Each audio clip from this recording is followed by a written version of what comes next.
أما بعد فأعوذ بالله من الشيطان الرجيم. بسم الله الرحمن الرحيم. الذين آمنوا وكانوا يتقون. صدق الله مولانا العظيم. إن الله وملائكته يصلون على النبي يا أيها الذين آمنوا صلوا عليه وسلموا تسليما.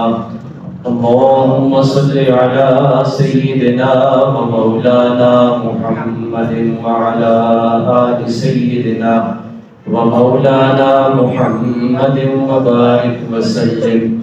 الصلاة والسلام عليك يا رسول الله وعلى آلك وأصحابك يا حبيب الله.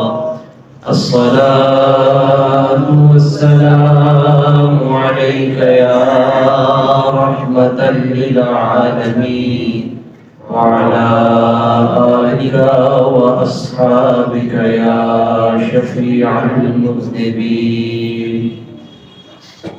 حاضرین محترم، حضور سیدنا غوث الاعظم شیخ عبدالقادر جیلانی رضی اللہ تعالیٰ عنہ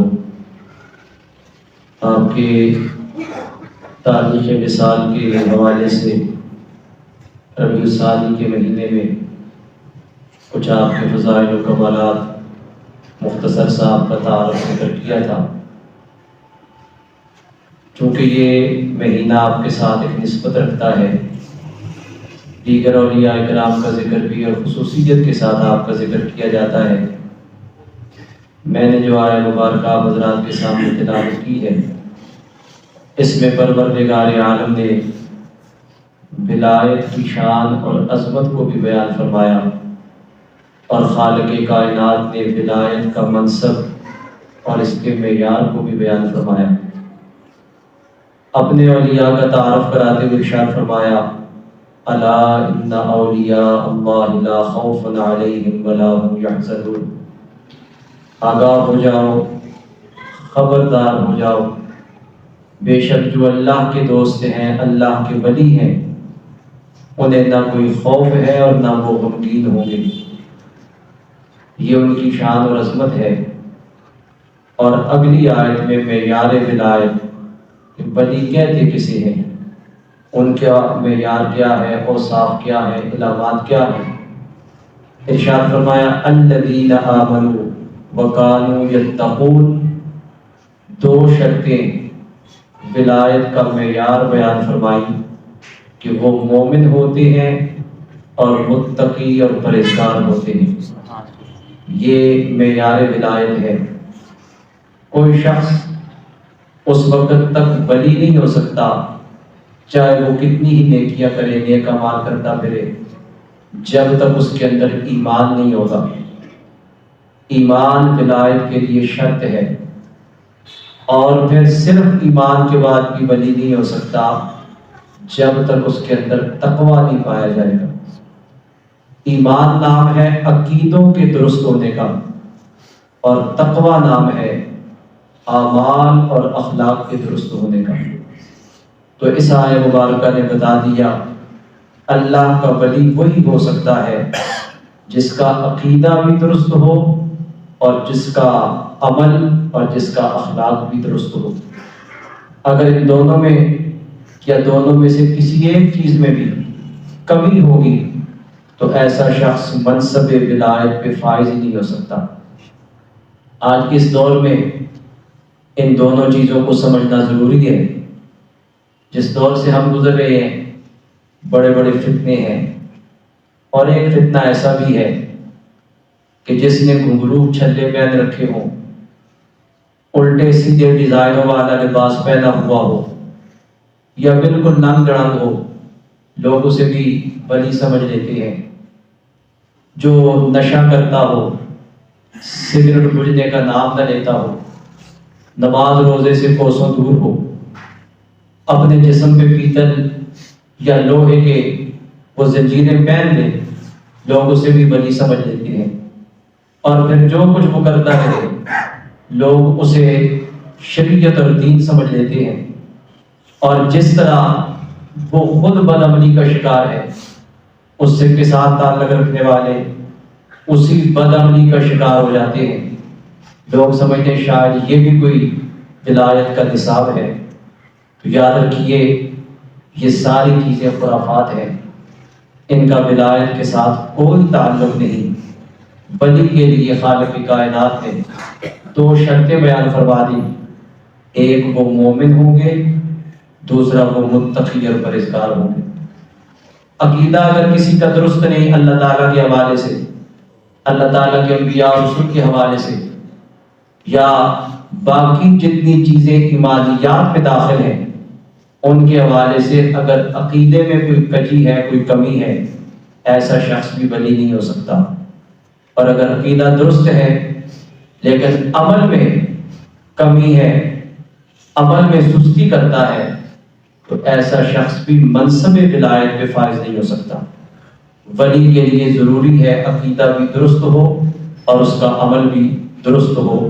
الذین آمنوا، ایمان میں سارے عقائد داخل ہیں، اور وکانوا یتقون، تقوی میں تمام اعمال صالحہ داخل ہیں۔ ہر نیکی کی جائے، ہر گناہ سے اپنے آپ کو بچایا جائے، ایسا شخص ولی ہے۔ اور اس کے لیے اللہ رب العزت کا یہ فرمان موجود ہے کہ جو ولی ہیں میں نے انہیں دنیا کے ہر فکر و غم سے بھی آزاد کر دیا، آخرت کے ہر فکر و غم سے بھی آزاد کر دیا۔ اب تقویٰ کسے کہا جاتا ہے؟ قرآن حکیم میں تقویٰ کتنے معنوں میں استعمال ہوا ہے، یہ ایک بڑا تفصیلی موضوع ہے۔ قرآن مجید میں تقویٰ کا لفظ بڑی کثرت کے ساتھ استعمال ہوا، لیکن جہاں بھی استعمال ہوا ہے 3 معنوں میں استعمال ہوا ہے۔ ایک معنی تقویٰ کا اپنے آپ کو بچا لینا۔ کس چیز سے بچا لینا؟ مشہور مفسر گزرے علامہ بیضاوی رحمۃ اللہ علیہ، وہ فرماتے ہیں کہ تقویٰ کا جو ابتدائی درجہ ہے وہ کلمہ اسلام پڑھنا ہے، جس کو کلمہ شہادت ہم کہتے ہیں، جس کو پڑھنے کے بعد بندہ مسلمان ہو جاتا ہے۔ فرماتے ہیں یہ تقویٰ کا ابتدائی درجہ ہے، اس کو لغوی تقویٰ کہا جاتا ہے۔ وَأَلْزَمَهُمْ كَلِمَةَ التَّقْوَىٰ وَكَانُوا أَحَقَّ بِهَا وَأَهْلَهَا، پروردگار عالم فرماتا ہے کہ ہم نے ان پر تقویٰ کا کلمہ لازم قرار دے دیا ہے، اور وہ اس کے حقدار اور اس کے اہل ہیں کہ یہ تقویٰ کا کلمہ لازم اختیار کریں۔ علامہ بیضاوی فرماتے ہیں لغت میں تقویٰ کا معنی بچانا ہے، تو کلمہ اسلام پڑھ کے آدمی اپنے آپ کو کفر و شرک سے بچا لیتا ہے۔ اس معنی میں ہر مومن متقی ہے جس نے کلمہ اسلام پڑھ لیا، اللہ رب العزت اس کی برکت سے اس کو جہنم کے دائمی عذاب سے محفوظ فرما لے گا۔ اگر زندگی میں اس نے گناہ کیے، اپنے گناہوں کی سزا بھگتنے کے لیے اس کو کچھ وقت کے لیے دوزخ میں ڈالا جائے گا، لیکن دوزخ مومن کا ابدی ٹھکانہ نہیں۔ گناہوں کی سزا بھگتنے کے بعد کلمہ اسلام پڑھنے کی برکت سے اللہ رب العزت اسے جہنم سے نکال کے جنت میں داخلے کی اجازت عطا فرماتی ہے۔ تو اس معنی میں ہر مومن متقی ہے جس نے کلمہ اسلام پڑھ لیا۔ وَأَلْزَمَهُمْ كَلِمَةَ التَّقْوَىٰ، ہم نے تقویٰ کا کلمہ ان کے لیے لازم قرار دے دیا ہے۔ اگرچہ چاہیے تو یہی ہے کہ یہ کلمہ پڑھنے کے بعد پھر ایسے اعمال کیے جائیں کہ کچھ وقت کے لیے بھی دوزخ میں نہ جلنا پڑے، دوزخ کے عذاب سے اللہ رب العزت محفوظ فرما لے۔ اس کے لیے دیگر اطاعت، دیگر عبادتیں، دیگر نیکیاں کرنی چاہیے، گناہوں سے اپنے آپ کو بچانا چاہیے۔ لیکن لغوی تقویٰ یہ ہے کہ زبان سے کلمہ اسلام پڑھ لیا، اگر خاتمہ حالت ایمان میں ہو گیا تو انشاءاللہ اللہ رب العزت کی رحمت سے امید ہے پروردگار عالم اس کو بالآخر جنت میں داخل فرما دے۔ تقویٰ کا دوسرا معنی شرعی تقویٰ ہے۔ پہلا لغوی تقویٰ، دوسرا شرعی تقویٰ۔ شرعی تقویٰ یہ ہے، یہ معیار ولایت ہے کہ انسان جب کلمہ پڑھ لے، دائرہ اسلام میں داخل ہو جائے، اس کے بعد وہ اپنی ساری زندگی اس انداز سے گزارے کہ جو اللہ رب العزت نے اس کے لیے ایک نصاب مقرر کیا ہے، اس نصاب کی پیروی کرتے ہوئے اس نصاب کے مطابق اپنی ساری زندگی گزارے اور اللہ رب العزت کی نافرمانی کی طرف نہ جائے۔ پروردگار عالم کی ذات پہ ایمان لانے کے بعد، کلمہ پڑھنے کے بعد، خالق کائنات نے اس کی آنکھوں کا ایک نصاب مقرر کیا، اس کے کانوں کا ایک نصاب مقرر کیا، اس کی زبان، ہاتھ، پاؤں کا ایک نصاب مقرر کیا۔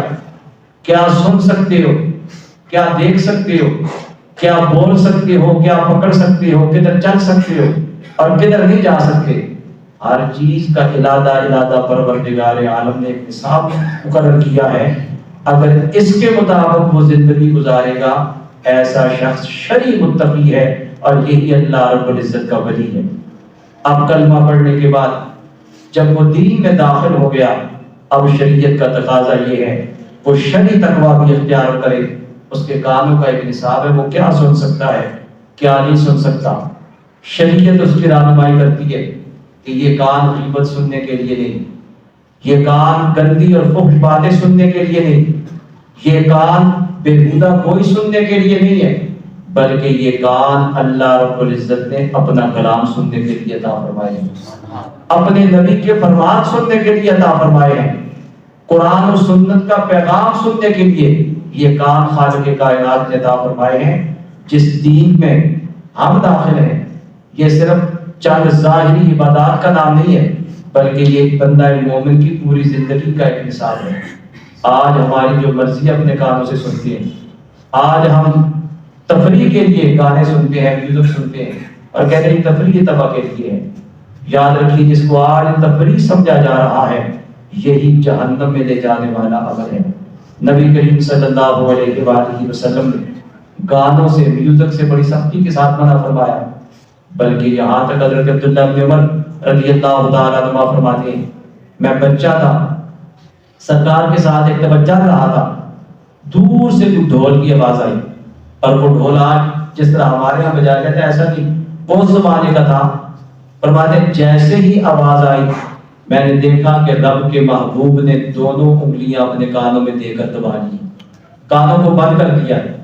فرماتے ہیں کافی دور تک سرکار چلتے رہے اور کان اسی طرح بند تھے، اور کافی دور چلنے کے بعد آپ نے مجھ سے فرمایا، کیونکہ میں بچہ تھا، مکلف نہیں تھا، مجھ سے فرمایا کیا وہ آواز اب بھی آ رہی ہے؟ میں نے عرض کیا رسول اللہ نہیں آ رہی۔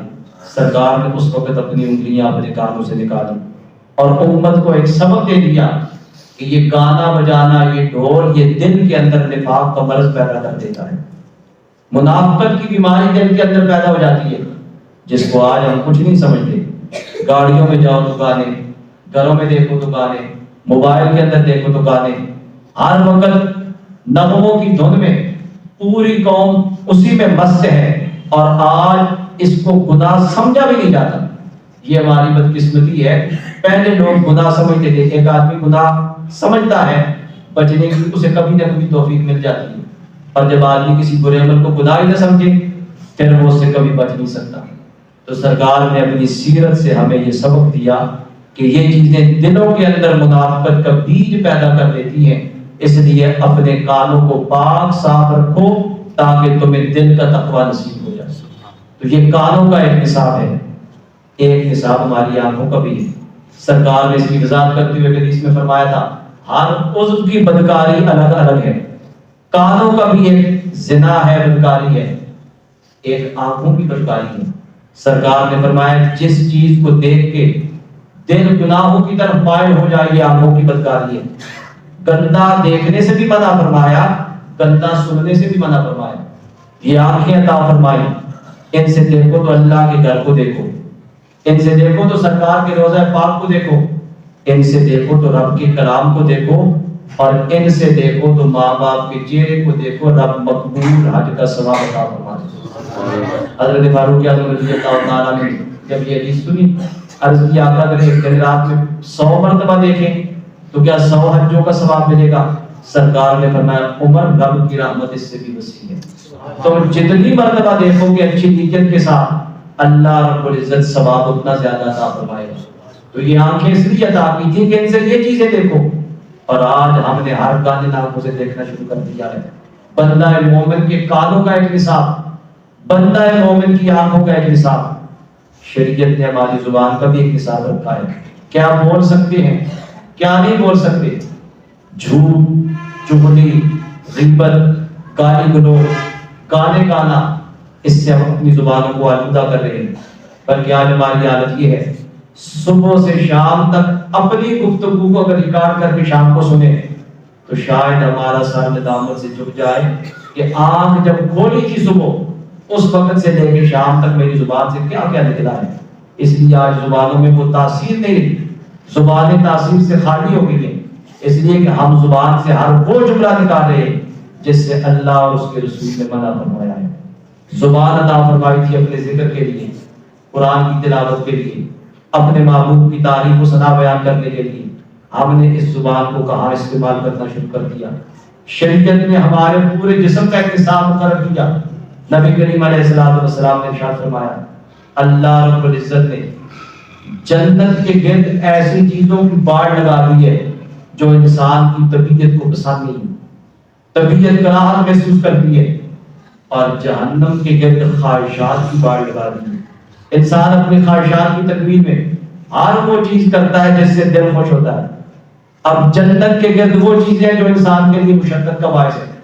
نماز فجر کے لیے اٹھنا، اب سردی ہے، کون صبح اٹھے، کون وضو کر کے مسجد میں آئے، کون اپنے آپ کو اس تکلیف میں ڈالے. ہم تو راحت اور آسانی کے خوکر ہیں. رات کو 12-1 تک موبائل دیکھتے ہیں، صبح 9-10 تک سوئے رہتے ہیں.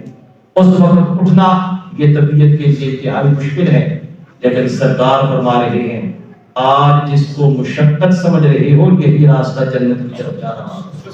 رب نے جنت کے راستے کی طرف جانے میں راستے میں مشقتوں کی باڑ رکھی ہے. جب ان تکلیفوں کو عبور کر کے جاؤ گے اللہ کریم جنت میں داخلے کی سعادت عطا فرما دے گا. اور جب خواہشات کی تکمیل میں لگ جاؤ گے، سرکار فرماتے ہیں جہنم کے گرد خواہشات کی باڑ رکھی ہوئی ہے جس سے طبیعت کو ایک سکون محسوس ہوتا ہے. انسان گناہوں کا عادی بن جاتا ہے، یہ بھی ہو جائے، یہ بھی ہو جائے، ہر چیز میری خواہش کے مطابق ہوتی جائے، میرا دل خوش ہوتا رہے. سرکار فرماتے ہیں یہ راستہ جہنم کی طرف لے کے جانے والا ہے. تو ہمارے پورے جسم کا، ہاتھوں کا ایک تقویٰ ہے، کم تولنا کم ناپنا، یہ تو بہت بڑا گناہ ہے. ہماری شریعت غیر محرم کے ساتھ ہاتھ کے لمس کو بھی گوارا نہیں کرتی. جہاں چھونے سے رب نے منع فرما دیا، ساری زندگی کے ہاتھ وہاں کبھی نہ لگے. اللہ اور اس کے رسول نے ہاتھوں کا بھی یہ نصاب مقرر کیا. پاؤں کا بھی ایک نصاب ہے، چل کے کہاں جا سکتے ہو، کہاں نہیں جا سکتے. اور یہ ساری چیزیں یہ نہیں کہ یہ ناممکنات میں سے ہو نہیں سکتا. اللہ رب العزت نے بندے کو کسی ایسے کام کا حکم نہیں دیا جو بندہ کر نہ سکے.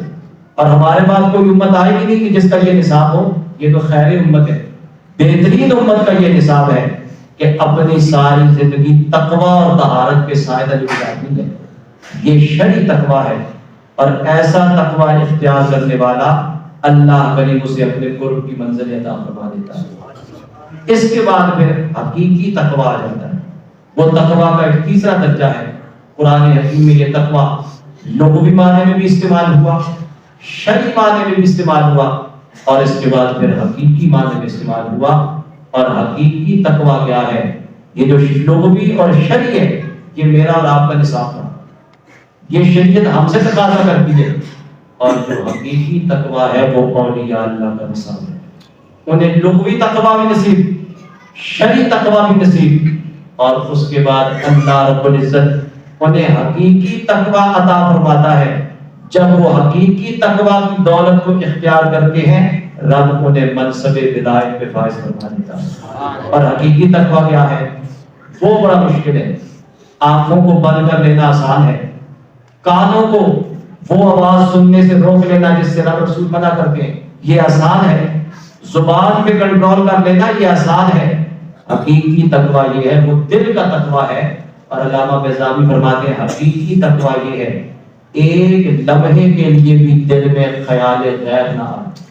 کسی غیر کا خیال ایک لمحے کے لیے بھی دل میں نہ آئے.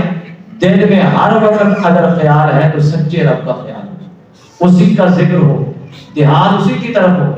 ایک زبان کا ذکر بھی ہے، زبان کا ذکر اللہ اللہ کرنا، زبان سے اللہ رسول کو یاد رکھنا، یہ زبان کا ذکر ہے. لیکن دل میں غفلت ہوتی ہے، ہم زبان سے ذکر کرتے رہتے ہیں.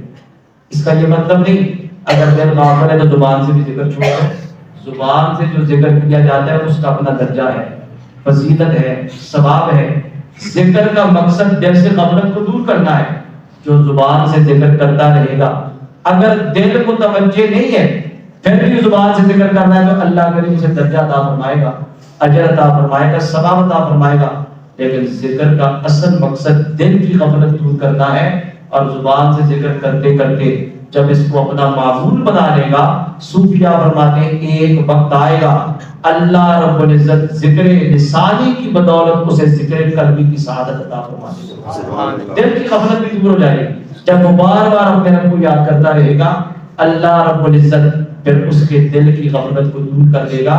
تو جو ولایت کا نصاب ہے وہ حقیقی تقویٰ ہے کہ ان کے دل میں ایک لمحے کے لیے بھی خیال غیر نہیں آتا. ہر وقت ان کا دل اللہ رب العزت کی یاد سے مشغول رہتا ہے.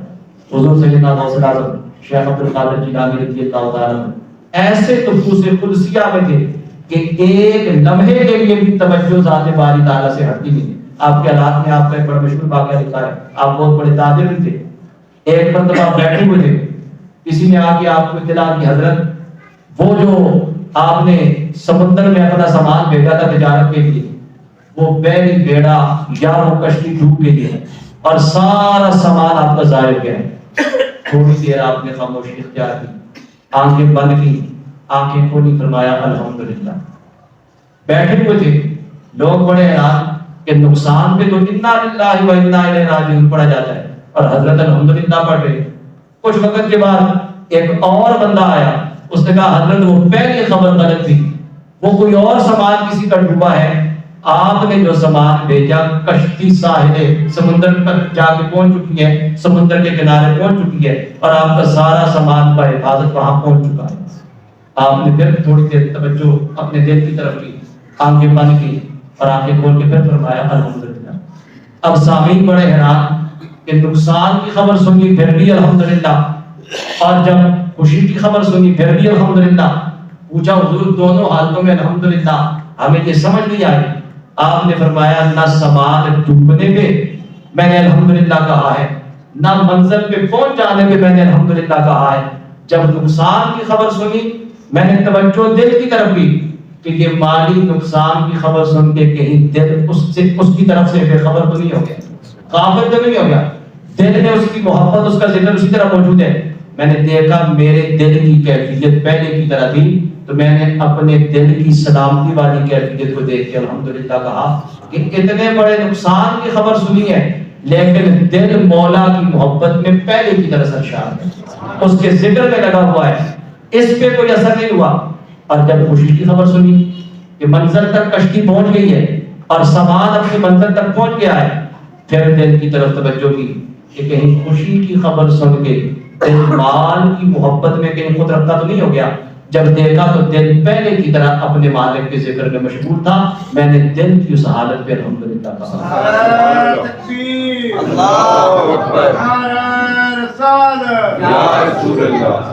تو یہ حقیقی تقویٰ، یہ اہل اللہ کو اللہ رب العزت یہ سعادت عطا فرماتا ہے کہ وہ اپنے دل کی حفاظت اس طرح کرتے ہیں ایک لمحے کے لیے بھی خیال غیر ان کے دل میں نہیں آتا. دل ہر وقت اپنے مالک کے ذکر اور اس کی یاد میں مصروف رہتا ہے اور یہ اولیاء اللہ کا نصاب ہے. اور اس کے لیے وہ ساری زندگی بڑی محنت، بڑی ریاضت، بڑی کوشش، بڑی تگودو کرتے ہیں. خالق کائنات فرماتے ہیں والذین جاہدوا فینا لنہدینہم سبلنا. جو ہمارے راستے میں جہاد کرتا ہے، مجاہدہ کرتا ہے، ہمیں پانے کے لیے وہ کوشش کرتا رہتا ہے، ہم اسے بے یار و مددگار نہیں چھوڑتے. لنہدینہم سبلنا، پروردگار عالم فرماتے ہیں ہم ضرور اپنے رستوں کی اسے ہدایت عطا فرما دیں گے. رستے اس کے لیے کھول دیتے ہیں، منزل مقصود تک اس کو پہنچا دیتے ہیں، مرتبہ ولایت پہ اسے فائز فرما دیتے ہیں. اور جب وہ مرتبہ ولایت پہ فائز ہو جاتا ہے پھر خالق کائنات کی جو اس پہ انعامات ہوتے ہیں وہ انعامات بھی جداگانہ ہوتے ہیں. آج اہل اللہ کا ذکر جب سنا جائے، ان کے فضائل و کمالات سنے جائیں، فوراً ذہن میں یہ خیال آتا ہے کہ یہ خوبیاں، یہ کمالات ہمیں حاصل کیوں نہیں. تو میرے بزرگوں اور دوستوں، ان کی محنت بھی دیکھو، ان کی ریاضت بھی دیکھو، ان کا مجاہدہ بھی دیکھو. ہم ساری زندگی غفلت میں گزارتے ہیں اور ان کا دل ایک لمحے کے لیے بھی یاد خدا سے غافل نہیں ہوتا، اپنے رب کی بندگی اور اس کے خیال سے غافل نہیں ہوتا۔ پروردگار عالم نے انہیں یہ شان عطا فرماتا ہے۔ نبی کریم علیہ الصلوۃ والسلام نے ارشاد فرمایا، بخاری شریف کے اندر یہ حدیث موجود ہے، حدیث قدسی ہے۔ نبی کریم علیہ الصلوۃ والسلام فرماتے ہیں، خالق کائنات نے فرمایا، بندہ فرائض کی پابندی کرنے کے ساتھ ساتھ جب نوافل کی کثرت کرتا ہے تو میں اسے اپنا محبوب بنا لیتا ہوں۔ یہ وہ ہے جو فرائض کی پابندی کرتے ہیں، نوافل کی کثرت کرتے ہیں، اور ہم فرائض کے قریب بھی نہیں جاتے، تو پھر یہ کیسے ہو سکتا ہے کہ ہم اور وہ برابر ہو جائیں؟ اس لیے ہمارے علماء نے لکھا ہے کہ جس کو اللہ رب العزت نے ولایت کا یہ درجہ عطا فرمایا ہو، اسے چاہیے کہ وہ لوگوں کے سامنے نفل بھی نہ چھوڑے، اس لیے کہ اگر وہ نفل چھوڑے گا تو لوگ سنتیں چھوڑ دیں گے، اگر وہ سنتیں ترک کرے گا تو لوگ فرض ترک کر دیں گے۔ اس کو نوافل کی پابندی بھی کرنی چاہیے، اور آج ہم تو فرائض کے قریب بھی نہیں جاتے۔ سرکار فرماتے ہیں، خالق کائنات فرماتا ہے، فرائض کی پابندی اور نوافل کی کثرت کی وجہ سے میں بندے کو اپنا محبوب بنا لیتا ہوں، اور جب محبوب بنا لیتا ہوں تو پھر اس کی شان یہ ہوتی ہے، کنت سمعہ الذی یسمع بہ، اس کے کان میں بن جاتا ہوں جن سے وہ سنتا ہے۔ لوگ سمجھتے ہیں کہ ہم اپنے کانوں سے چند فٹ کے فاصلے سے آواز سن سکتے ہیں، زیادہ دور کی آواز نہیں سن سکتے۔ یہ کیسے ہو سکتا ہے کہ حضرت داتا لاہور میں ہو اور سب پکارنے والوں کی آواز سن رہی ہو، حضور غوث پاک بغداد میں ہو اور سب پکارنے والوں کی آواز سن رہی ہو؟ ایسا نہیں ہو سکتا۔ لوگ کہتے ہیں تم حد سے بڑھا رہے ہو، ارے اپنی طاقت سے نہیں سنتے، رب فرماتا ہے میں وہ قدرت بن جاتا ہوں جس سے وہ سن رہے ہوتے ہیں، ان کے کان میری قدرت کا مظہر بن جاتے ہیں جن سے سنتے۔ خالق کائنات فرماتے ہیں، یسمع الذی کنت سمع الذی یسمع بہ، ان کے کان میں بن جاتا ہوں جن سے وہ سنتے ہیں۔ اب وہ اپنے کانوں کی طاقت سے نہیں سنتے بلکہ سماعت الہی کی بدولت سن رہے ہوتے ہیں، اور جب اللہ رب العزت نے جو سماعت عطا فرمائی، جب فرماتا ہے میں کان بن جاتا ہوں، وہ سن رہے ہوتے ہیں۔ میں قریب سے سن سکتا ہوں، دور سے نہیں سن سکتا، لیکن جب خالق کائنات کی قدرت کے ذریعے کوئی سنے، اس کے لیے قریب و دور کے فاصلے ختم ہو جاتے ہیں۔ جیسے وہ قریب کی سنتا ہے ایسے دور کی بھی سنتا ہے۔ وَبَصَرَهُ الَّذِي يُبْصِرُ بِهِ، خالق کائنات فرماتے ہیں ان کی آنکھیں میں بن جاتا ہوں جن سے وہ دیکھتے ہیں۔ ہم ظاہر کو دیکھتے ہیں، سامنے کو دیکھتے ہیں، اور انہیں اللہ رب العزت یہ شان عطا فرماتا ہے، جیسے آگے دیکھتے ہیں ایسے پیچھے بھی دیکھتے ہیں، جیسے اجالے میں دیکھتے ہیں ایسے اندھیرے میں دیکھتے ہیں، جیسے قریب دیکھتے ہیں ایسے دور بھی دیکھتے ہیں۔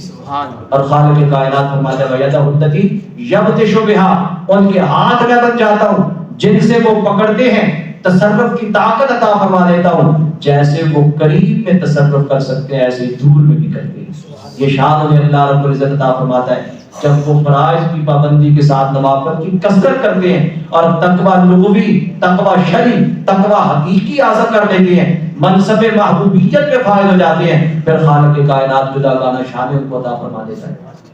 اور یہ ایسی بات نہیں جو صرف میں بیان کر رہا ہوں یا کوئی عقیدت کی بات نہیں، یہ حقیقت کی بات ہے۔ خالق کائنات نے قرآن مقدس میں اپنے ایک ایسے بندہ کامل کا ذکر کیا ہے، حضرت سلیمان علیہ السلام کی بارگاہ میں بیٹھنے والا آپ کا ایک خوش نصیب امتی ملکہ بلقیس بڑے دور سے ہفتوں مہینوں کا فاصلہ تھا، وہاں سے جب وہ چل کے آتی ہے، آپ اپنے درباریوں سے فرماتے ہیں ایکم یاتینی بعرشھا قبل ان یاتونی مسلمین، تم میں سے کون ہے جو ملکہ کے فرما بردار ہو کے یہاں آنے سے پہلے اس کا تخت میری بارگاہ میں پیش کر سکتے۔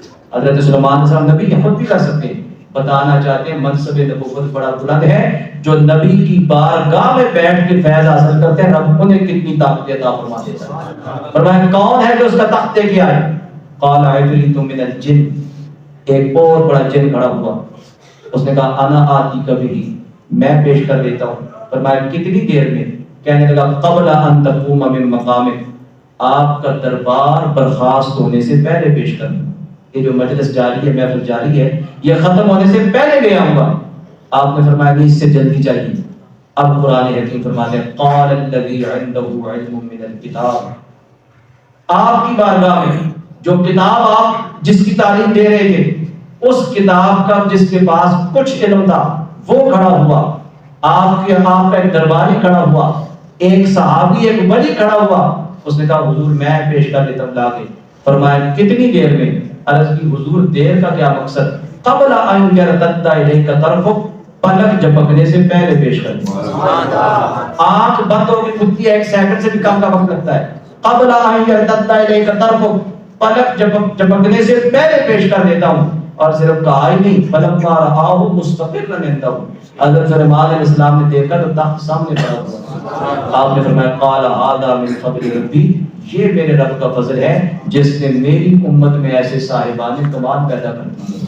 حضرت سلیمان علیہ السلام کا امت ہو، مہینوں کی مسافت ہے، تخت وہاں موجود ہے، وہاں جاتا بھی ہے، تخت اٹھاتا بھی ہے، یہاں لاتا بھی ہے، اور کمال یہ ہے یہاں سے غائب نہیں ہوتا، یہاں بھی موجود وہاں بھی موجود۔ اور یہ انتباہ یا داستان ہی یہ قرآن ہے۔ 19ویں سپارے میں خالق کائنات اپنے بندہ مومن کی شان و عظمت کو بیان فرما رہا ہے۔ اگر ولی حضرت سلیمان علیہ السلام کی امت کا ہو، اس کے تصرفات کا عالم یہ ہے، تو ولی سرکار کی امت کا ہو، اس کے تصرفات کا عالم